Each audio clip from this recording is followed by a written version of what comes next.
The Brotherhood of Angels and of Men. Forward. I have been asked to introduce this book to a skeptical world, and yet a world in which every religion and scripture asserts the fact of existence of angels and of their occasional appearances among men. They may be called by any name: angels, nature spirits, devas, shining ones, elementals. Angels or devas is the term often applied to the higher grades: nature spirits, elementals, fairies, to the lower. At this period of evolution, we are under the influence of a natural force which will slowly become predominant in every department of nature. It is the force of which works for cooperation between the angelhood and humanity, and seeks to build bridges by which the two great races, human and angelic, may combine for their mutual good. These bridges are ceremonies, chiefly in religions and in Freemasonry, for these deal with the highest spiritual worlds through all worlds, the superhuman, the human, down to the lowest, the subhuman. I have not studied the subject closely, as Mr. Geoffrey Hodson has done, but his observations are congruous with the many details in Hindu books and with my general knowledge on the subject gained in traveling in different countries as well as by reading. In Hungary, for instance, the nature spirits of the earth are seemed specifically active, quaint little creatures, veritable gnomes, entirely different from the gorgeous hosts of Kubera in India, though both are concerned with the mineral kingdom. This book is specifically interesting in the suggestions made by the angels of ways of reaching them, and as to mutual cooperation, and many may be inclined to work for the Brotherhood of Angels and of Men. Annie Besant, 1927. Preface. As I consider a preface to this reprint of The Brotherhood of Angels and of Men, I find myself in thought and memory back again deep in the woods of the small village of Sheepscombe, Gloucestershire. There in 1924, as I was endeavoring to observe the record descriptions of the nature spirit life, I almost suddenly found my consciousness translated, if I may use such a term, to the level at which I beheld the great member of the angelic host who named himself to be Bethelda. While I was fully conscious and able to dictate, he transmitted to me ideas which have gradually become published in 5 successive books: The Brotherhood of Angels and of Men, The Angelic Hosts, Be Ye Perfect, Man the Great Triune God, The Supreme Splendor. Wherever I return to England, I always revisit the much-loved village, the cottage, and the garden, and the woods where my mind became open to some knowledge of the kingdom of the gods. Indeed, a book of that title, illustrated by a South African artist, Miss Ethelwyn Quayle, is just now reappearing in its 7th edition.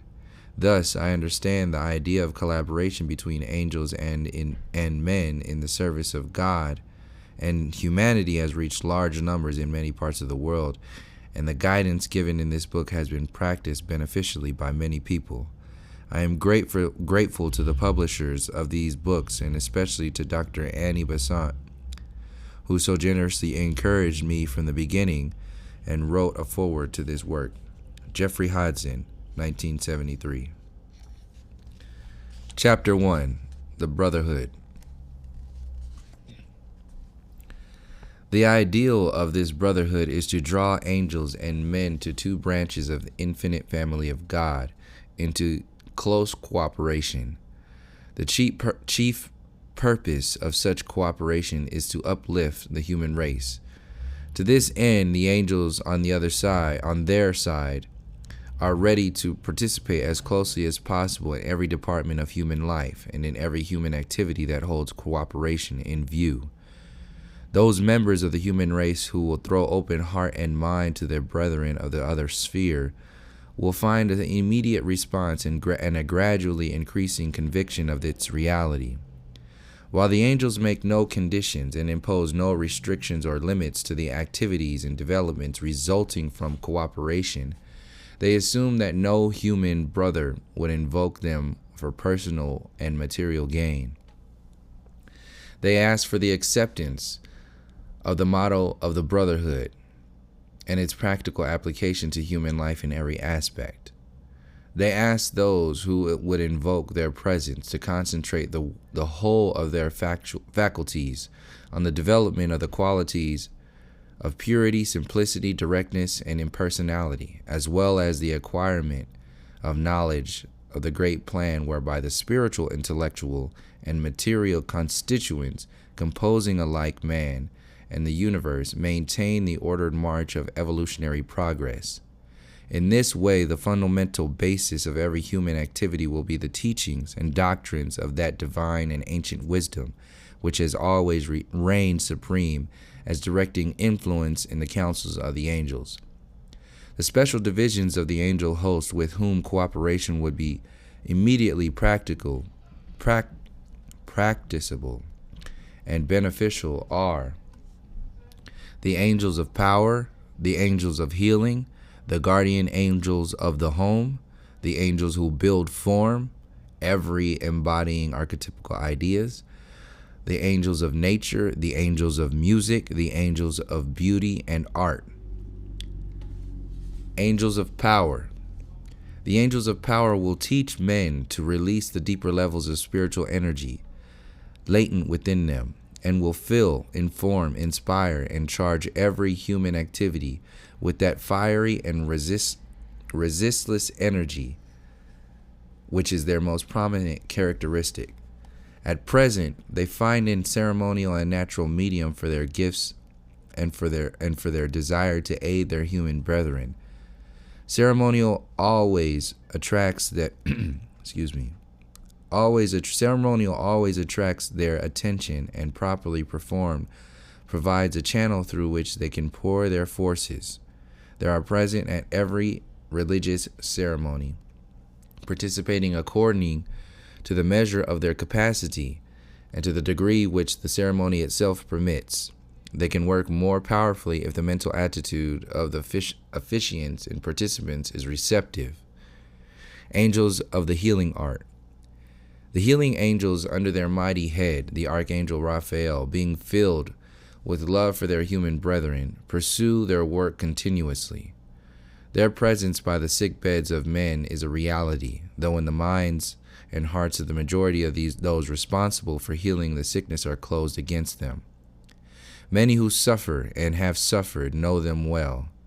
They stand in their thousands on the spiritual and mental thresholds of every sick room, in hospital or home, eager to enter in. Hitherto, but few have succeeded. The barriers upraised by human minds are often insuperable. Should they break through these in spite of opposition, the precious healing which they bear in outstretched arms would be lost, dissipated, in the effort to overcome resistance.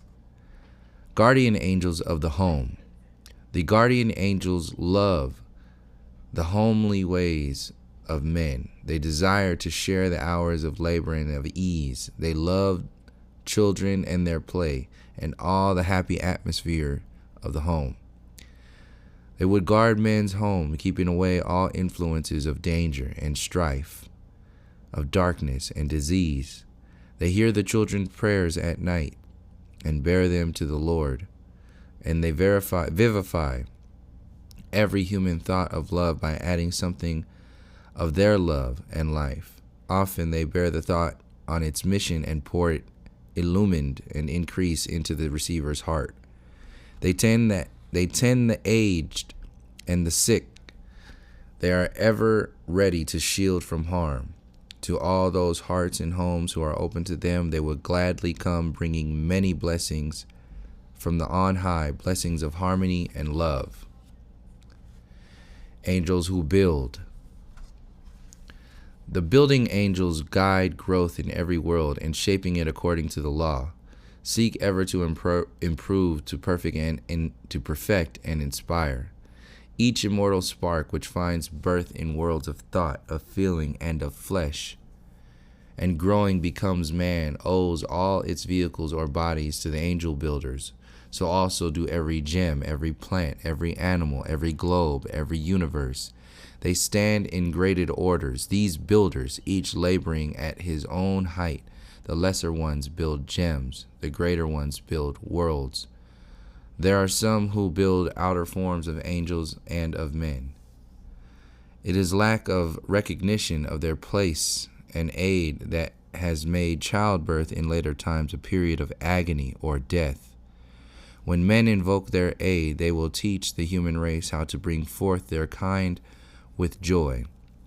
They will see that great sacrifice is no longer marred by fears and cries of agony and woe. These angels who build man have as their queen a holy one who won freedom from the burden of flesh and ascending joined the angel hosts. She labors ever for the cause of human motherhood, and even now is bending all her mighty strength and calling all her angel court to labor for the upliftment of womanhood throughout the world. Through her angel messengers, she herself is present at every human birth, unseen and unknown. It is true, but if men would but open their eyes, she would be revealed. She sends this message through the Brotherhood to men. In the name of him who long ago I bore, I come to your aid. I have taken every woman into my heart to hold there a part of her, that through it may help her in her time of need. Uplift the women of your race till all are seen as queens, and to such queens let every man be as a king, that each may honor each, seeing the other's royalty. Let every home, however small, become a court, every son a knight, every child a page. Let all treat all with chivalry, honoring in each their royal parentage, their kingly birth. For there is royal blood in every man. All are the children of the king. The angels of nature. The nature angels are widely distributed, each dwelling and working in his own element. They range from brownie, elf, and fairy sprite, through undine and sylph, to the creatures of the fire. The angels of nature are to be found everywhere around men's haunts, in tree, in flower, in stone, in cloud, ensouling every form. The growth of crops, of fruit and flowers, is under their control.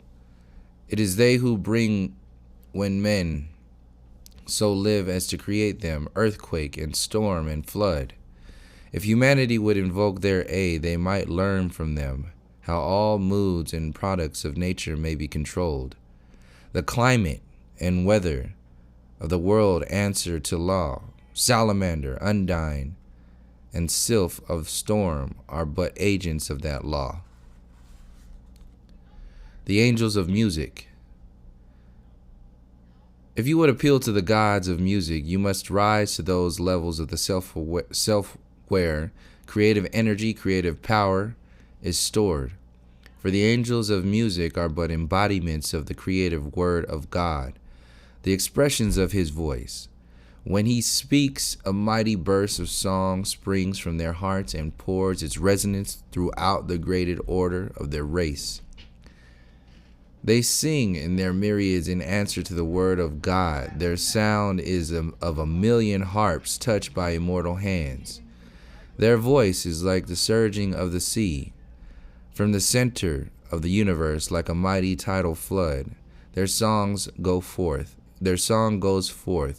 in wave on wave of glory, as ordered after order answers to the word. They send the chorus forth outwards to the confines of the universe. Creation never ceases. His voice is heard continually, the voice of him who, seeing visions of extra universal space, of cosmic ideations, speaks, telling his vision, and telling calls the vision forth, creating an inform within his universe.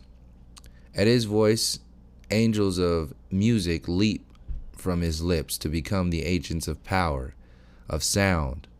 All the world of creative power is filled with the harmony of his voice, and the angels are to him as harps, as glorious stringed instruments responding to his will. As they sing, they glow with the color of their song. They live in worlds of light and sound. They are the expression of cosmic hues and cosmic song within the limits of the universe. Limits of a universe. Our logos is a lens through which the light of myriads of universes passes into his own. He is a mighty organ pipe under the hand of the Absolute. All the logi of all universes answers to the cosmic keyboard on which it plays. Thus color and sound are born, those wondrous twins, and brought within the limitations of earthly time and space. Every angel and every man in his true self glows with that wondrous light and answers to the divine song, knows well the tones of the creative voice. The true self in man is lens and organ pipe in miniature, as he sings and glows in answer to the voice of God he reproduces in his grade, but with exactitude every tone and microtone of his voice, every shade of the spectrum of his light.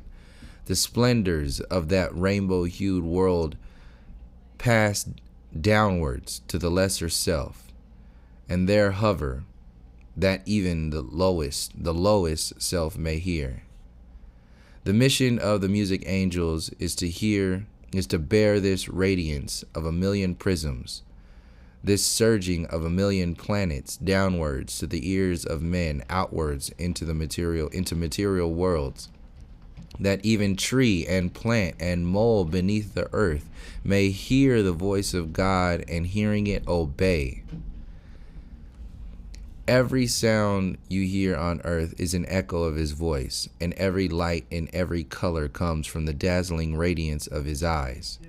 You cannot call these angels down into the lowest self. To see and hear them, you must rise towards their world. As you cross its threshold, you will see mighty throng, ever bathed in myriad rainbow hues, ever chanting forth in anthem tones the words of God. Through the sound of their trumpets and flutes, the beating of their wings, and through the light of the fiery splendor of their eyes, and the radiant beauty of their forms, comes the music of their voices. Ever they sing thus and play from birth to death of universes. They remain the choral orchestra of God. They are in need of human ears and human hearts, that through them they may bring our world in tune, that men may answer ever more and more to the sound of the rhythm of their song. To them all men and angels are instruments. Every faculty of mind and heart is a string. They watch each newborn race with eagerness, seeing in it the promise of new instruments, a wider range of tone, another organ pipe to answer to the breath of God. They see the unity of all, know each as part of the one great instrument upon which God plays that which he bears beyond the realms of time and space. Through this instrument, through all the manifold music, throbs the beating of his heart, the rhythm of the universal pulse. All the movements of the stars, the lighting and setting of suns, the birth of planets and their death, the evolution of the race, the waves that break upon the shore, the rise and fall of continents, the melting of the polar seas, the beating of the hearts of men, the germination of the seed, all these respond to the rhythm of the pulsing heart of God. This is the burden of the song the gods of the music sing. Angels of beauty and of art. Everything divine is beautiful, expressing in its degree the perfect beauty of the absolute. The greater the density in which God limits himself, the deeper his beauty lies hidden. Some among the angels' hosts, seeing the beauty of their God, themselves embody it and take it as their duty in the world of form to aid the builders of forms, that they may fashion all things, never forgetting the beauty of pattern by which they work. These angels of beauty seek to mold both growing and completed forms, that more and more the hidden loveliness that may shine forth as music angels are the voice of God. These angels are his hand, with which he paints upon the canvas of the universe the picture of the vision he has seen. Every time a man aspires towards the beautiful and tries to model, paint, or draw according to the highest he can see, he makes himself akin to the angels of the hand of God. For a time, rhythm becomes his life, becomes his. If he called them, they would come and add their vision to his own.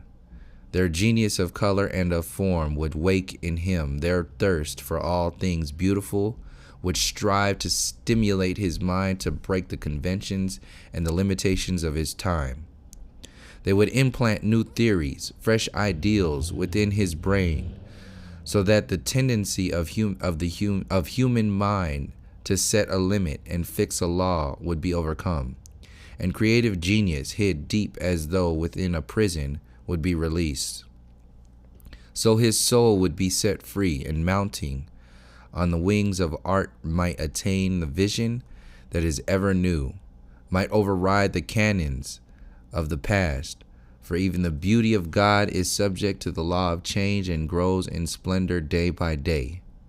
The angels of color and of form would bring to man this growing beauty, this ever-increasing wonder, this infinite loveliness of God, that every man might share with them the honor which is theirs of acting as the hand of the supreme artist. Invoke angels in your schools of art. Invite them to your aid. Then ugliness shall be banished, and all the world be more beautiful. Their message to men is that beauty ranks high among the offerings on the altar of God, of the gods. That beauty should be regarded as a virtue, and ugliness be branded as a sin. That every child from birth should see only what is lovely, graceful, and delicate. Beauty is not born, nor can it die. It is eternal. Only a fragment of beauty's self can become manifest. Only a gleam from the eternal sun of beauty can shine through a universe. Men seeing it and dazzled by the sight think that they see the whole, though the whole can never be seen by angel or by man. But the fragment grows. The radiance of the gleam increases as more and more of the universe embodies it. More and more self and beauty appears as one in manifested worlds as they are in worlds unmanifest. True beauty is ever new, and this is the sign by which you may distinguish between the false and the true. False beauty, product of the lesser selves, changes not, is fixed, and like all things that are fixed in a universe which is ever growing, is old from the moment it is born. As there is a motion throughout the universe, so motion must be suggested by true beauty. There is no beauty in a picture of death, though death itself is not without beauty. Beauty is the soul of all natural things, and lies hid in every virtue, especially love. You need no other standard, require no other law, nor is there any other virtue so great as the love of the beautiful, for beauty is the essence of them all. Every law you frame and every statute you enact should be tested by this question: will the result be beautiful? This is the ideal by which a citizen should measure his conduct and his duty to the state. This is the standard for nations in their councils and their leagues, For with one glance, the artist ruler of a world can estimate the growth of governments and kings. To him, the measure of a nation's ugliness is the measure of its mismanagement of affairs. The measure of a nation's beauty, as of the true royalty of its king, is that of the highest of the progress it has made. Welcome, then, as continents, as nations, as men, the presence of the angels of the hand of God, and the devas of beauty, for they will fill your worlds of feeling and of thought with such an impress of their gift that your more solid selves will be unable to resist. Aided by the angels of the hand of God, all men may become artists, for the vision splendid will come so close that even the dullest eyes must see. Poets, dreamers, painters, sculptors will arise in every family, till all the world becomes a studio, and earth and stone and brick are recognized as clay for the modeler's hand. You shall build cities fairer than were ever seen in Greece, for you are Greece reincarnate, but you have grown since then. The angels who taught in Greece have grown since then. Together we might fill whole continents with cities fairer than those of old. You shall mold your thoughts, your feelings, and your flesh. You shall build a race godlike in its beauty and its strength. The angel hosts will come to aid you in your task.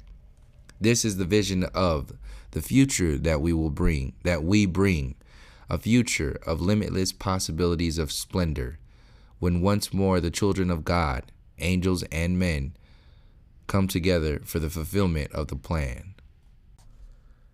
The Brotherhood of Angels and of Men, Chapter 2. The First Message.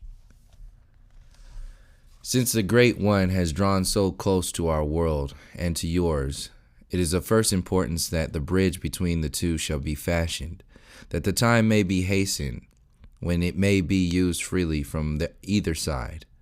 We must devise better means of communication, and your studies might well have for their object the widening of the bridge and the instruction of your brethren in its use. They will find us coming more than halfway to meet them, for the Lord himself has decreed that we should draw together in closer bonds of unity. The first essential on your side is a belief in our existence. To that end, more information about us must be given and presented in such a manner that it will be acceptable to the scientist as well as to the poet, the artist, and the dreamer. In your scientific studies, as they take you deeper in the superphysical realms, be ever observant of our place in the manipulation and adjustment of nature's forces. Behind every phenomenon you will find a member of our race. Our position in nature is closely akin to that of the engineer. He is not the force himself, he directs it. And as constant care and oversight are essential to the efficient running of the machine, so the angels or devas are essential to the efficient running of the great machine of nature, as well as of each individual engine of which it is composed from atom to archangel. So long as the presence of our invisible host is ignored by science, there will be gaps in their knowledge, gaps which can only be filled by a comprehension of our place in the scheme of things. That knowledge is not likely to be obtained by the use of physical instruments, and therefore the second essential is an increase in the number of human beings able to contact us. Side note: Deva is a comprehensive term for the whole companion evolution, from the least nature spirit to the greatest archangel. Perhaps the easiest means of approach will be found to be through the love of nature. Those who would find us must learn to contact nature far more intimately than is present possible to the average man. In addition to a deeper appreciation of the beauty of nature, there must be that reverence for all forms and moods For all her manifold expression, which springs from a recognition of the presence of the divine, of which these forms, moods, and beauties are but the outward expression. From such an appreciation there will arise naturally a realization of the sacred nature of all beauty, and a desire to draw near to the divinity within. Beyond that, again, a living sense of unity with nature must be reached, till you can see yourself in every tree, in every flower, in every blade of grass, in every passing cloud, and realize that the manifold diversities which compose a valley or a garden or a wide panorama mountain, sea and sky are but expressions of the one self which is in you, of which you are a part, by means of which you can pierce the external veil of beauty, till it can hide from you no longer the vision of the self. When this realization has been gained, you will be on the threshold of our world.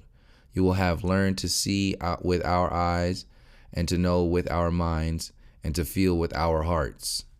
This capacity alone, however, will not suffice, for it is as yet a path which few can tread. It may nevertheless be regarded as the broad highway leading to the bridge. Every true artist has gone along that road, yet few have found us. For the inquiring mind of the scientist and the penetrating gaze of the seer must be added to the sensitiveness of the artist.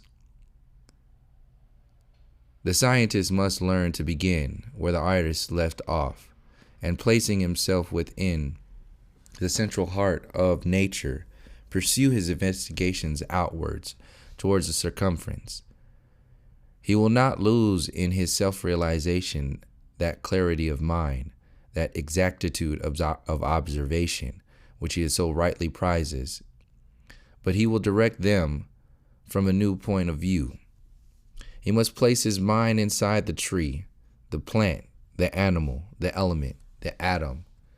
He would study, and to do this, he must first follow the path of the artist and the poet, the philosopher and the metaphysician, combining the capacities of each within himself. The realization of the angel world will gradually begin to illumine his consciousness, and through it, every problem to which his mind is turned.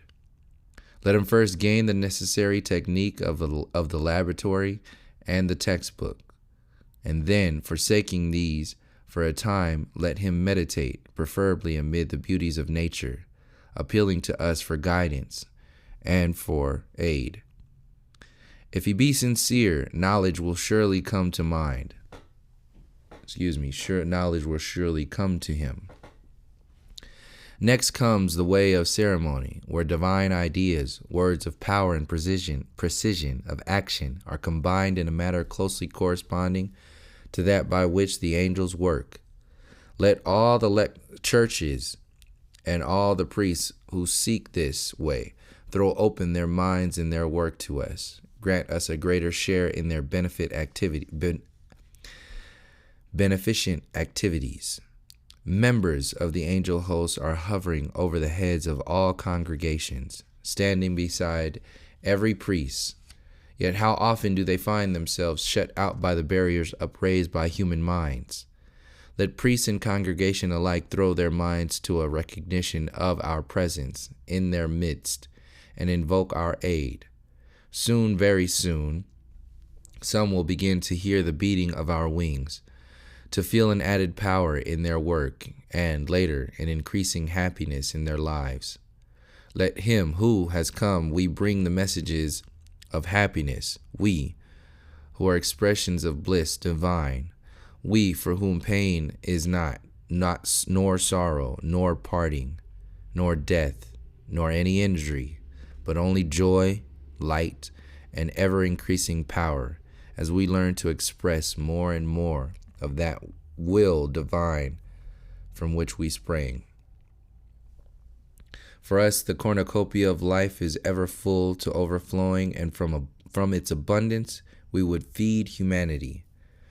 The happiness which never fades but grows until it becomes an ecstasy of bliss. shall be theirs. Preach then, ye ministers of God, the gospel of happiness in his name and in ours. Would you but throw open the doors of your hearts and minds to us, doors in which in spite of the ancient teaching of your faiths, are fast locked against us, we would fill your churches, mosques, and temples. The healer, too, might invoke us to come to his aid. The sick beds of men call us, who know no pain. Wonders of healing might be performed if we might come freely. To attain this end, you must combine healing with religion, with ceremonial, as well as with the artist's vision of reality. In every institution for the care of the young, the sick, and the aged, there should be established a magnetic center, which we would call which we could use as a focus. It should be a room set apart and made beautiful, consecrated by the proper ceremonial, which would have at its object the invocation of Raphael and his healing angels, and of establishing an atmosphere in which they could work. No great gift of knowledge would be needed to do this, only sincerity and vision. The room might be shaped like an octagon, with an altar towards the east, candles and the symbols of the religion of the ceremony, a country placed thereon, and a figure of the founder of their faith, incense, holy water, and fragrant flowers. Every morning a ceremony of invocation of the angels should be performed, and every evening a service of thanksgiving. In every ward or sick room a little shrine might be similarly consecrated and similarly employed. Then every doctor would become a priest, every nurse an acolyte. We should come and heal through them, helping in 100 ways. In the home life of a man, place for us might be found. In some countries, the people invite our presence, but even there, from long continued usage, old customs have lost their life, remaining largely as empty forms. Adaptations suited to Western civilization might well be devised by those who wish to cross the bridge into our world. Again, perhaps the most suitable method would be the provision of a shrine set apart and used exclusively for invocations and offerings to the angels. In all times of need, sudden crises, sicknesses, births, and deaths, the aid of the angels would be gladly given, but the power would be greater and the presences more real if magnetized centers were provided in the home. A single object of great beauty mentally associated with the angels and with nature, a bowl of flowers freshly gathered every day, incense, the use of short prayer or invocation each morning, and the benediction each evening would suffice. Complete cleanliness, an atmosphere of utter purity, and the single motive of cooperation for mutual help are essential, while added to the simple ceremony might be an appropriate reference to the founder of the religion of the house, and a prayer, perhaps, for his blessing upon both angels and men. These few examples will be sufficient to suggest a general method of communication and cooperation, for which variations may be devised for particular purposes. For example, in the studio of the artist, the surgery, the consulting room, the concert hall, the lecture room, everywhere, in fact, where angels may be usefully employed. Further fields of mutual cooperation await us in the realms of horticulture and agriculture. While these practices would not immediately produce a large number of people capable of entering into direct communication with the angels, even if this were desirable or necessary, they would gradually effect a change in the consciousness of the people, a change which would tend to make such communication more easily possible. This development would show itself particularly among the children, who, growing up in such an atmosphere, would have every facility for developing and using powers of communication. Many other beneficial results might be expected, culminating in a general raising of the whole tone of human life and thought, which would tend to become more sensitive, refined, and responsive as a result of contact with angel consciousness. In time, this would begin to affect the actual appearance of the physical body, as well as its movements and gestures. The arts and graces of life would begin to be more generally appreciated and expressed. For those of humanity who find within themselves a natural response to these ideas and an instinctive desire to apply them, centers and communities for their practical use might be formed in the more remote country places. Every community or center formed with spiritual purposes would find its work greatly increased in value, range, and power by the recognition of the presence of angels and the practice of cooperation with them. This valley, the valley in which the messages were received, is well adapted for such endeavors, and it is not unlikely that in the near future, centers both of the ancient wisdom and of the new religion will be formed and grow here, centers in which an increasing recognition of cooperation will be obtained from both the human and angel workers. Both magnetically and historically, this valley is particularly suitable for the work, whatever methods are attempted. Their success will be greatly enhanced by cooperation. A very great readiness to combine will be shown by the angels of this district, provided always that the work has at its basis the ideals and ideas of the ancient wisdom. On the physical plane, the preparation and the building of the form is your work. On the inner planes, we will combine with your superphysical selves in pouring in the life, in stimulating the inner growth, in the protection of the center from intrusion, and in the conservation of the power generated. A center here might serve both a working community and those who seek a retreat from meditation and study. The measure of its success will be greatly increased if the conception of human and angel cooperation is kept continually to the front, and the suggestion to employ such cooperation is made to all who come within its sphere of influence. Developments might be expected which would be the provision of a sanatorium and rest house, a semi-monastic institution as a retreat, for purposes of study, meditation, and investigation, with departments for literature, arts, and crafts, dramatic representations, dancing, and rhythmic exercises. This initiation of such schemes might produce a result which would serve as a model for the establishment of similar centers in other parts of the world. The essential factor for success in cooperation between us is the mental realization of its possibility and the continual recollection and employment of it in the mental world in every piece of work which is undertaken. Anyone who will earnestly practice this will almost inevitably develop the power to realize the presence and cooperation of the angels and their never failing response to calls for aid. It should be made clear that this conception must be preserved in its simplest form, entirely free from all sensationalism or elaborate ceremonial, nor is it suggested that any attempt should be made to obtain a close personal contact with the individual angels, or to employ them from motives of personal gain, interest, or curiosity. Such endeavors would almost inevitably lead to disaster and should be rigorously excluded. It must be as natural for you to work with the angels as with each other, or with domestic animals.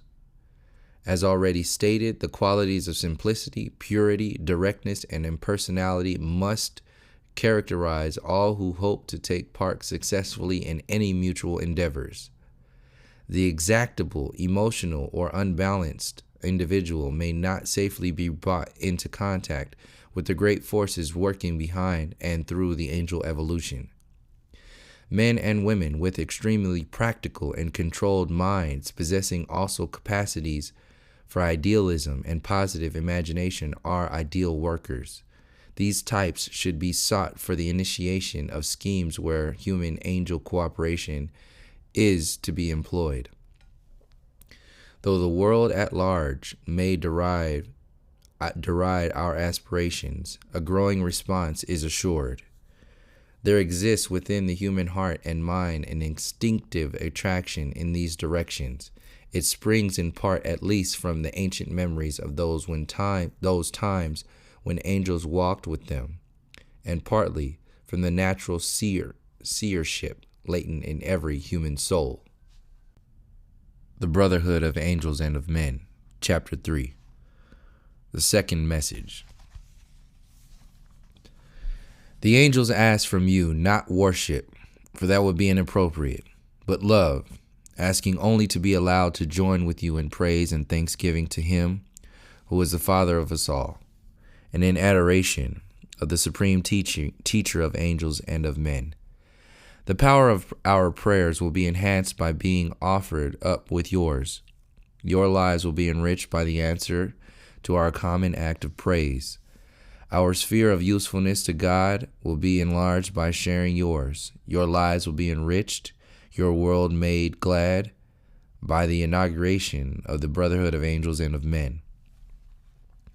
The aim of the Brotherhood is to widen the range of human love by including the angels within its rosy glow, so that the concept of brotherhood, the keynote of the coming age, shall know no bounds, but widen to include all living things, mortal and immortal, the dwellers in the ethereal worlds of air, fire, and water, the people of the limitless dominions of space. The time approaches when they will no longer remain invisible to you, for as you throw open your worlds to them, so will they cease to resist your entry into theirs. Throwing wide doors, they will invite you to pass the portal, offering you full share of those treasures of incalculable value, which they have guarded so long. It is the love that will open the doors, love between yourselves first, so that you can never misuse the gifts they will bestow. Love also for them, your brethren, to whom your love will give the power to reveal themselves. The angels send their love and greeting to you, holding out their hands in fellowship, as bidden by the Lord, who recently has come again to you and them. Surrounded by angels, as of old, he comes, and we, his servants, bear his message of brotherhood and love. Be of the same mind one with another, for there is but one life, boundless and inexhaustible, which is the very essence of you all. Go to the children of men, draw close to them once more, that those days may be brought back again when angels walked with men. Do this, it is the will of God. Having this command laid upon us, we come to you, and to many another listening one, offering you our service and our love, that his will be done. What will your answer be, men of earth? We wait on that. We would light a fire in your hearts that you may feel the glow of the same great flame that burns within us, the flame of divine life that restores and it consumes, ever renewing its fiery power in the lives of those in whom it burns. That is the meaning of the angel life. This is the secret of the angel fire, the fire divine which burns continually. It is the flame which leaps from that immortal spark, our innermost selves, which springs from the central fiery heart of the universe, the spiritual sun. All your faculties will be increased and all your powers enhanced till life becomes an ecstasy, till unsuspected beauty reveals itself in everything, till undreamed of capacity for love, for life, for happiness arises within you. Thus you shall find your way to that kingdom of happiness, of ecstasy, of bliss, to which our Lord in his divine compassion would lead you. All this and more awaits you in the future, a future that shall be near or far according to your response to him and to his angel hosts. He desires to open a new world to you, new yet older than yourselves, to open to you kingdoms yet invisible.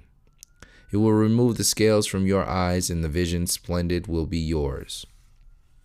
Come into that kingdom, the land of immortality in which we dwell, and share with us the joys which never fail, the splendors of a world where death is unknown, where separation is not, nor any pain. Let the beauty, the power, and the joy of the vision flow down into your world, healing its distress, reliving its drudgery, ugliness, and vice, that all men may lift up their heads in pride, having once more become the gods they ought to be. Begone the sunken eye, the withered cheek, the scowling glance, and the shamed mind, the ugly home. Let the life be beautiful for all, not for the few alone. For he who comes to all, and he would remove these dark blots upon your race, for he sees the God within you struggling to be free. These lives, dark, drear, dull as the tomb, must be made glad, must be filled with joy, must be given the freedom which he bids you give. Raise up the evolving God.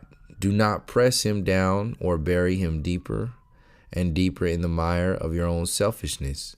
So shall all be lifted up, a fairer race shall be born, a nobler type evolve, and a more worthy temple be reared of human bodies, happy, healthy, strong, and free. Fit dwellings for the God hidden within them. He comes to you to help you to this end, to help you and him. We come offering ourselves to you.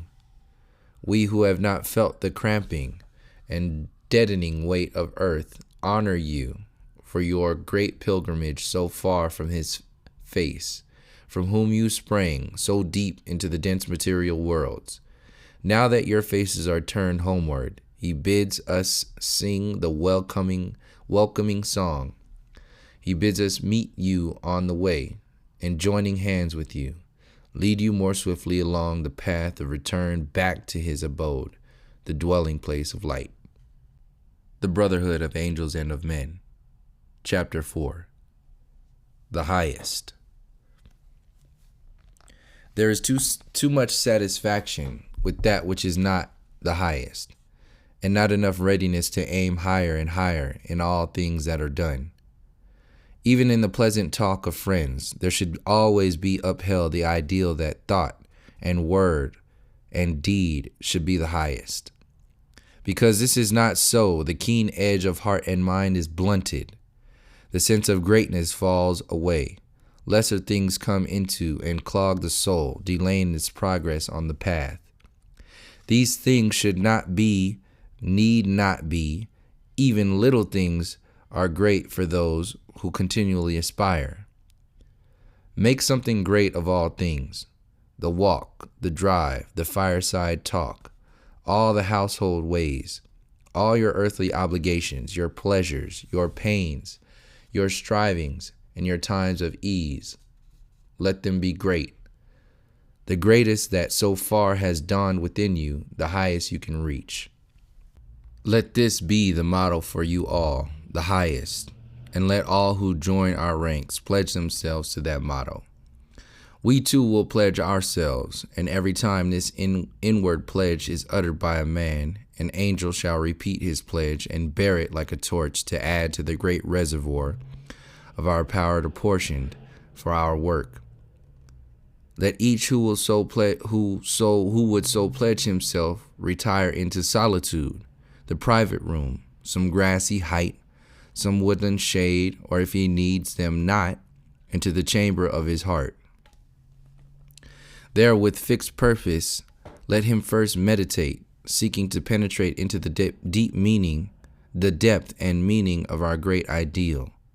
Then, having envisaged it, let him make firm resolve that he will ever strive towards it throughout this and his future lives, remembering that to the great all things are great. Thus, perchance, we may remove the blight that threatens your race, the blight of apathy, in which you are sunk so deep that only wars, earthquakes, fires, and floods, famines, and sudden death can stir your somnolence. Your higher selves, your angel selves, strive continually to awaken you, to send a vision through your dreams, and here and there a sleeper stirs and stretches, all too often to return to sleep. Your dreams must be disturbed by the force of things external to yourselves.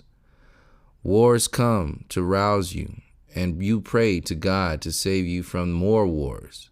Pestilence and famine stride, and hand in hand across your heedless lives, and only as you see them threatening your response do you awake, and for a time become your greatest selves. Yet from these you pray unto your Lord, asking him to deliver you. The deliverer from these is with you all the while. It is your innermost self. But as you will not be aroused by the self within you, you must be awakened by the self without. Know that in wars, plagues, cataclysms, you see yourselves, the expressions of your soul, striding torch in hand through the dormitories in which your bodies lie, to stir you from your sleep, to drive away the dark shadows of self-satisfaction and content. These other selves of yours will come again and again until you yourselves banish them from all time. They go from the nation, from those men who, answering to the highest, live accordingly to its laws, who, seeing the greatest, strive ever to express it, who neither rest nor sleep, filled with a craving which drives them onwards from peak to peak of the mountains of the spiritual world. That is the way to release brothers, and that is the way to release brothers, and there is none other. He who tells you that war may cease by act of law does worse than lie. He covers up the truth, so that men, feeling safe, sink back again into their dreams, and war return in due season. In our brotherhood, we must begin to hold aloft this great idea, the highest, and each must pledge himself that nothing else will satisfy his soul. You must preach this gospel, that the cause of all things good and ill lies within ourselves, that the good may be made better and the bad disappear only by action from within. It is the lives of men you must reform, not their laws. Lives can only change when they conform to the highest, instead of trifling with the lowest. No man can plead that he does not know these things. Messenger after messenger has come and spread the truth abroad. It is you who have locked up such truths in temple, church, and mosque, and have taken refuge in the courts of law, till self-denial is unknown and is displaced by denial of the self.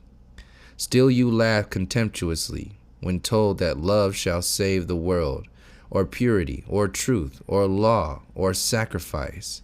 You have hardened your hearts, yet he still comes, and the embodiment of love, purity, and truth, of law and sacrifice, to teach you once again the ancient truths. Less war, and even greater war, should take his place as teacher of angels and of men. Let this be our motto and our password, the sign by which we know each other by day and night, the highest. Seek an artist friend that he may draw a picture of a member of the angel host standing upon a globe and pointing to the sky, underneath the highest. Call it the angel of the pointing hand. Make it into a badge and talisman, Bless it with the power and love and courage to achieve, that all who wear it may be filled with divine discontent and a craving for the highest, a longing for the goal. Learn to make the form in the mental worlds and fill it with your desire, and send it out to men. Charge it to the full with your will. Call upon an angel to ensoul it with his life, until you fill the mental world with glowing forms of angel kind, which shall call to the mental selves of men, shall wake them from their sleep. Flood the mental world with this ideal, the ideal of the highest.